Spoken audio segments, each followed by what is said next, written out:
나이가 들수록 인간관계가 점점 좁아지고 그 속에서 마음이 편안한 사람만 남게 된다는 이야기를 많이 듣습니다. 예전에는 연락이 조금 뜸해지면 내가 먼저 전화를 걸고 모임에 빠지면 괜히 미안해서 다음번에는 꼭 참석하려고 했습니다. 그러나 어느 순간부터는 굳이 억지로 붙잡을 필요가 있을까 하는 생각이 들기 시작했습니다. 관계를 억지로 유지하는 데 쓰는 에너지가 점점 부담스러워졌기 때문입니다. 50이 넘어서는 관계의 양보다 질이 훨씬 더 중요해집니다. 남들 눈에 많은 사람과 어울리는 것보다 내 마음을 지켜주고 나를 있는 그대로 받아주는 몇 사람과 깊이 있는 시간을 보내는 것이 훨씬 값집니다. 저 역시 40대 후반까지는 의리라는 이름으로 불편한 관계를 억지로 이어간 적이 많았습니다. 그런데 그렇게 만나면 대화는 과거의 추억 이야기로만 흘러가고 자리를 마치고 돌아올 때는 묘한 허전함이 남았습니다. 제 지인 한 분은 50세가 되면서 결심했다고 합니다. 더 이상 끌려다니지 않겠다. 그 이후로 연락을 자주 하지 않는 사람과는 일부러 거리를 두었고 오로지 만나면 편안하고 에너지를 주는 사람과만 시간을 보냈습니다. 그 결과 인간관계의 폭은 절반으로 줄었지만 스트레스는 70%나 줄었다고 합니다. 그는 이렇게 말했습니다. 관계의 양이 줄어든 만큼 남은 사람과의 대화가 훨씬 깊어졌다.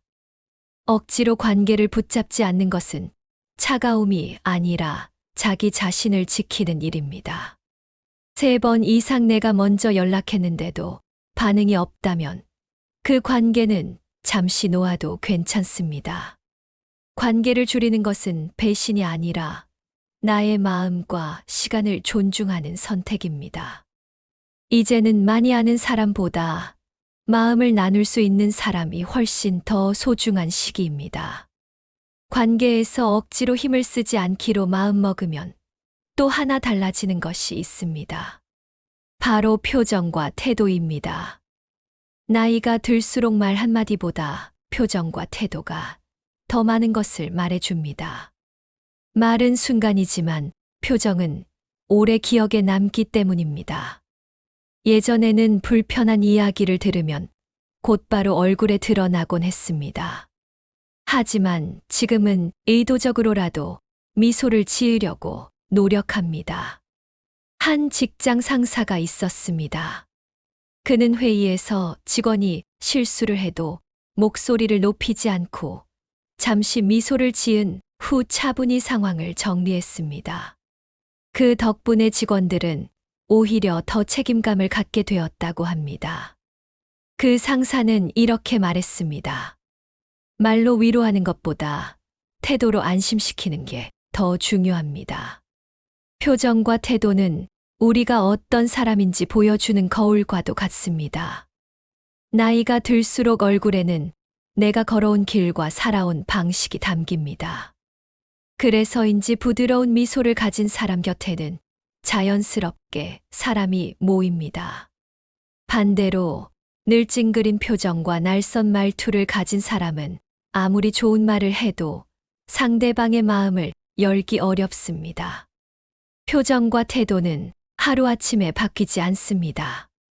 하지만 거울을 보며 미소를 짓는 연습을 매일 조금씩 해본다면 어느 순간 그 표정이 내 표정이 됩니다.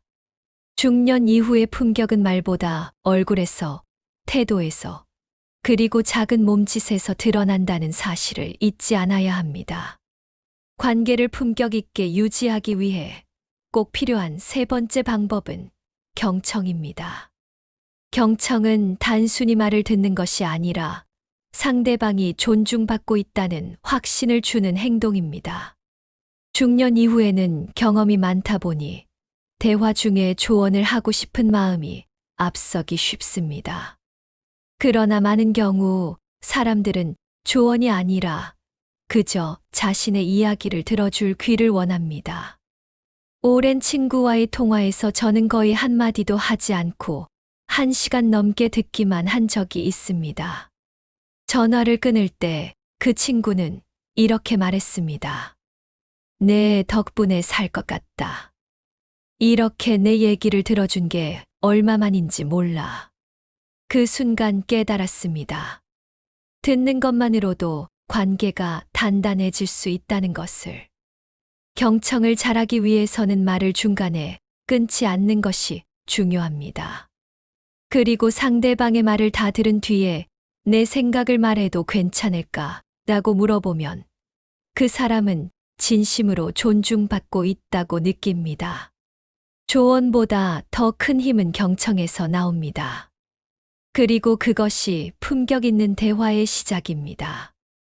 네 번째 방법은 작은 감사 표현입니다. 감사를 표현하는 것은 관계를 오래 가게 만드는 가장 간단하면서도 강력한 방법입니다. 특히 중년 이후에는 거창한 선물이나 이벤트보다 일상 속의 작은 표현이 훨씬 오래 기억됩니다.